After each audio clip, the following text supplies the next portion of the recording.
Share market crash, रुपया गिर रहा, सोना चांदी डाउन। महीने भर में 45 लाख करोड़ का नुकसान कहां जाकर रुकेगा? देखिए, देखते देखते ईरान युद्ध को 1 महीना हो गया और इस महीने भर में दुनिया भर में लोगों को नुकसान हो रहा है। आज भी मार्केट क्रैश हो रहे हैं, पैसा डूबता चला जा रहा है, तेल के दाम किसी के संभाले नहीं संभल रहे, दुनिया भर के देश एनर्जी क्राइसिस से जूझ रहे हैं। कहीं कहीं तो एनर्जी लॉकडाउन लग चुका है, बूंद बूंद फ्यूल बचाने की जंग चल रही है और बहुत सारे देशों में ऐसी स्थिति है। इस तरह के क्राइसिस में भारत अछूता तो नहीं रह सकता, तो भारत पर भी इंपैक्ट पड़ रहा है। सरकार कह रही है कि दूसरे देशों से भारत बेहतर स्थिति में, पेट्रोल डीजल सिलेंडर की कोई दिक्कत नहीं है, लेकिन इंडी गठबंधन के नेता लगातार सरकार से सवाल पूछ रहे हैं। विपक्ष कह रहा है कि हालात जैसे भी हैं, इस पर संसद में चर्चा कराइए। कांग्रेस इस मुद्दे पर चर्चा की मांग को लेकर अड़ी हुई है। दूसरी तरफ ममता बनर्जी आरोप लगा रही है कि चुनाव के बाद मोदी सरकार न गैस देगी न कैश। तेल और युद्ध को लेकर कैसे पॉलिटिक्स हो रही है, कौन क्या क्या कह रहा है, पीएम मोदी ने कांग्रेस पर कैसे पलटवार किया है, गिरते रुपये की सच्चाई क्या है। एक तरफ पेट्रोल डीजल सिलेंडर को लेकर डर है, उधर शेयर मार्केट और अर्थव्यवस्था की हालत को लेकर भी डर है। मार्केट आज फिर भयंकर गिरा है, निवेशकों के करोड़ों रुपए डूब गए हैं, रुपए में ऐतिहासिक गिरावट आई है। इस सब के बारे में आज आपको बताऊंगा। सरकार क्या अपडेट दे रही है, समंदर के रास्ते कितने टन एलपीजी के जहाज आ रहे हैं, केरोसिन को लेकर सरकार क्या कह रही है, दुनिया के बाकी देशों में क्या हालात हैं, पाकिस्तान में कैसे हाहाकार मच गया है, भारत के लिए एक अच्छी खबर क्या आई है, सब बताऊंगा। लेकिन पहले एक झलक देखिए।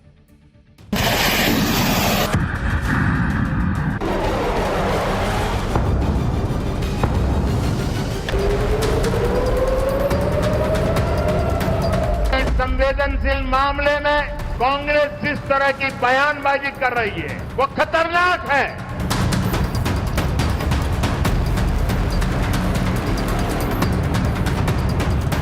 ये जो पश्चिम एशिया की परिस्थिति है, एलपीजी का क्राइसिस है, कच्चे तेल का क्राइसिस है, फर्टिलाइजर का क्राइसिस है, इसके ऊपर चर्चा होनी चाहिए हाउस में। कांग्रेस चाहती है कि खाड़ी देशों में रहने वाले करीब 1 करोड़ भारतीयों की जिंदगी खतरे में पड़ जाए।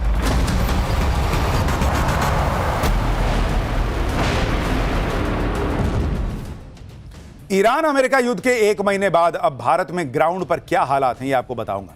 लेकिन पहले देखिए कि युद्ध को लेकर देश की राजनीति में कैसे बवाल मचा है। लोकसभा में आज युद्ध के हालात पर चर्चा की मांग को लेकर हंगामा हुआ। कांग्रेस की सांसद प्रियंका वाड्रा और मनीष तिवारी ने क्या कहा है, पहले सुनिए एक बार।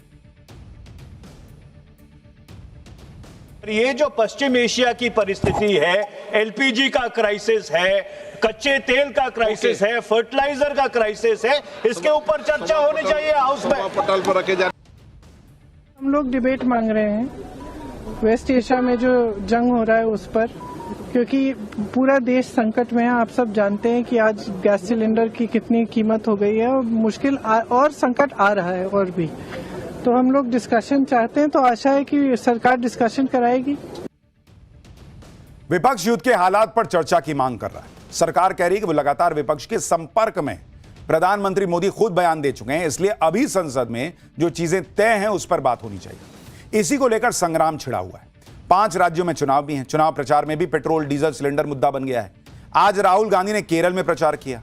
यहां राहुल गांधी ने कहा कि आर्थिक भूकंप आने वाला है, तेल के दाम भयंकर बढ़ने वाले हैं। राहुल गांधी ने पूछा कि लोगों के हितों को बचाने के लिए पीएम मोदी क्या कर रहे हैं। सुनिए Rahul Gandhi. You see what is going on in the Middle East. There is an economic earthquake that is coming. It is visible. Fuel prices, petrol prices are going to skyrocket. Earthquake that is coming. Rahul Gandhi पूछ रहे हैं कि सरकार क्या कर रही है इस आर्थिक भूकंप से बचाने के लिए। वो केरल के सीएम से पूछ रहे हैं, क्योंकि वहां उनकी सरकार नहीं है। हिमाचल में आपने जो किया है वही ब्लूप्रिंट सबको दे दीजिए सर, वही कर देते हैं देश भर में। आपकी इंडी गठबंधन की जहां जहां सरकार है, आप जो कर रहे हैं कि जिससे भूकंप नहीं आएगा वो देश भर में लागू कर दीजिए, दे दीजिए। भाई ये मिलके लड़ने वाला संकट है। जैसे कोरोना आया था और कोरोना के बाद भी भारत की अर्थव्यवस्था खड़ी हुई, इसलिए ये ना कहिए कि हम एकदम खत्म हो जाएंगे। हां संकट है, मिलके लड़ना होगा। अभी सरकार ने जो है वो एक्साइज ड्यूटी घटाई है। हालांकि मुझसे आप पूछिए तो मैं तो कहता कि तेल कंपनियों को फायदा मत दीजिए, उनको राहत मत दीजिए। अभी पिछले 4-5 साल से तेल कंपनियां मुनाफा कमा रही थी, महीने भर नहीं संभाल सकती थी, 6 महीना वो दुख दर्द नहीं सह सकती थी। आम आदमी को तकलीफ नहीं हो रही है, आम आदमी को भी तो नुकसान हो रहा है। कईयों के बिजनेस बंद हो रहे हैं, कईयों का रोजगार चला गया, वो गांव चले गए। ये संकट की स्थिति है। सरकार को अभी एक एक पैसा जो है वो कई जगह लगाना पड़ सकता है। आगे कहां जाके युद्ध रुकेगा अभी पता नहीं। 10 तरह के संकट आएंगे, जगह जगह पैसा खर्चा करना होगा। ये तेल कंपनियों को सबसे ज्यादा आग लगी हुई थी कि नहीं हमको नुकसान हो रहा, हमको नुकसान हो रहा है। और जब मुनाफा हो रहा था तब खैर इधर राहुल गांधी ने मोर्चा खोला हुआ है। उधर बंगाल में अपने किले को बचाने में जुटी सीएम ममता बनर्जी भी युद्ध के इंपैक्ट को लेकर मोदी सरकार को घेर रही है। ममता बनर्जी ने आरोप लगाया कि अभी गैस नहीं मिल रही तो लोगों को कैश दिया जा रहा है। चुनाव के बाद ना कैश मिलेगा ना गैस। सुनिए ममता बनर्जी। মানুষ গ্যাস পাবে না, ইলেকশনের আগে দেবে ক্যাশ, আর ইলেকশনের পরে গ্যাসও বন্ধ, ক্যাশও বন্ধ। এটা বিজেপির খেলা। यानी यहां संकट के बीच तेल और गैस को लेकर, सिलेंडर को लेकर भयंकर पॉलिटिक्स भी शुरू हो गई। इधर इंडी गठबंधन पीएम मोदी को घेर रहा है, पेट्रोल सिलेंडर को लेकर सवाल उठा रहा है, डिप्लोमेसी में पाकिस्तान के रोल को लेकर सवाल हो रहे हैं। उधर इंडी गठबंधन में शामिल सीएम उमर अब्दुल्ला कह रहे हैं कि इस युद्ध को रुकवाने में पीएम मोदी अहम रोल निभा सकते हैं क्योंकि उनके सबसे अच्छे संबंध हैं। हम तो चाहेंगे कि वॉर जल्दी खत्म हो और इसमें जो रोल वजीर आजम साहब अदा कर सकते हैं वो शायद और कोई अदा नहीं कर सकता क्योंकि उनके अच्छे ताल्लुकात हैं इन तमाम मुल्कों के साथ। अब अगर ट्रंप साहब इतनी बेवकूफ़ी करें ये जानते हुए भी कि ईरान पे सालों साल किसी ने राज नहीं किया है, इतना आसान नहीं होगा। ममता बनर्जी, राहुल गांधी ने पीएम मोदी के खिलाफ मोर्चा खोला तो पीएम मोदी ने भी पलटवार किया।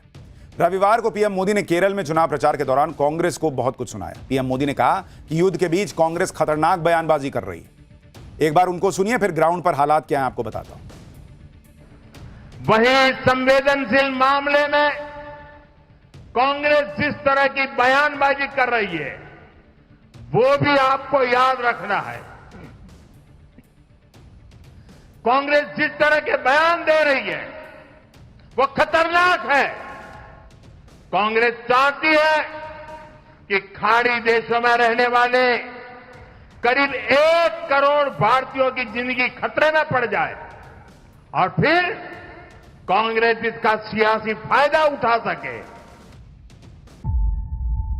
जीरो हमने इन्वेंट किया, हमने बताया दुनिया को जहां योग है वहां रोग नहीं। सबसे पुरानी सभ्यता है हमारी। गुलामी से तो और देश भी लड़े भाई, पर आजादी के लिए अहिंसा का रास्ता बस हमारा था। अपने पसीने से जमीन सींचता किसान और घर में घुसकर मारने वाले जवान, बस इसी मिट्टी ने जने। इसके हाथ ने जब थामा जज्बा तो इतिहास रचे। कदम बढ़ाए तो चांद का वो हिस्सा चूमा भाई जहां कोई कभी नहीं पहुंचा। आज पूरी दुनिया में शान से लहरा रहा है तिरंगा और इसके पीछे है गर्व से भरी अनगिनत कहानियां जो लिखी जा चुकी हैं और लिखी जा रही हैं, जिन्हें मैं सुनाऊंगा राष्ट्रगर्व रोज शाम 6:25 पर।